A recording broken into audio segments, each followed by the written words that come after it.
ఈ కర్రీ మరింత టేస్ట్ పెరగాలి, డాబా స్టైల్ రావాలంటే ఒక ఇంగ్రీడియంట్ ఉందండి, అది లాస్ట్లో నేను చూపిస్తా. స్కిప్ చేయకుండా వీడియో చూడండి. హాయ్ అండి, ఈరోజు మనం చికెన్ లివర్ ఫ్రై తెలంగాణ స్టైల్లో చేసి చూపిస్తాను, చూసేద్దాం రండి.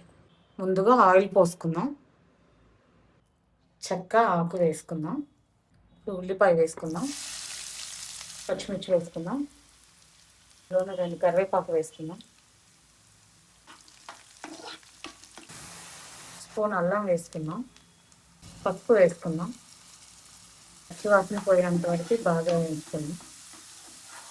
ఇది బాగా పసుపు ఉప్పుతో కడిగి పెట్టుకున్నామండి, స్మెల్ రాకుండా. చిన్న చిన్న ముక్కలు కట్ చేసుకుంటే త్వరగా ఉడికిపోద్ది.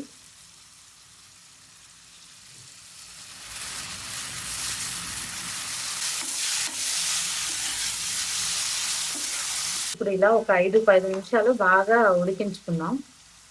ఈ కలర్కి వచ్చాక కారం, ధనియా పౌడర్ వేసుకుందాం. ఇలా ఇంకొక 5 నిమిషాలు ఉడికించుకుంటే సరిపోతుంది. ముక్క దగ్గర ఉడికిపోయిందండి, స్మెల్ మాత్రం సూపర్గా ఉంది. ఈ స్టైల్లో మీరు ఒకసారి ట్రై చేసుకోండి. వీడియో స్టార్టింగ్లో నేను చెప్పాను కదండి, ఈ కర్రీకి మంచి టేస్ట్ ఎలా వస్తుంది అని, అది ఇదేనండి. ఇందులో నేను దాల్చిన చెక్క, అనాస పువ్వు, మిరియాలు ఇదేసి మిక్స్ చేశాను, హోమ్ మేడ్. దీని రుచి దాబా స్టైల్ కంటే చాలా బాగుంటుంది. ఒకసారి మీరు కూడా ట్రై చేయండి. చికెన్ లివర్ ఫ్రై రెడీ అయిపోయిందండి ఆల్మోస్ట్. నా వీడియో నచ్చితే లైక్ చేయండి, షేర్ చేయండి, సబ్స్క్రైబ్ చేసుకోండి. Please support.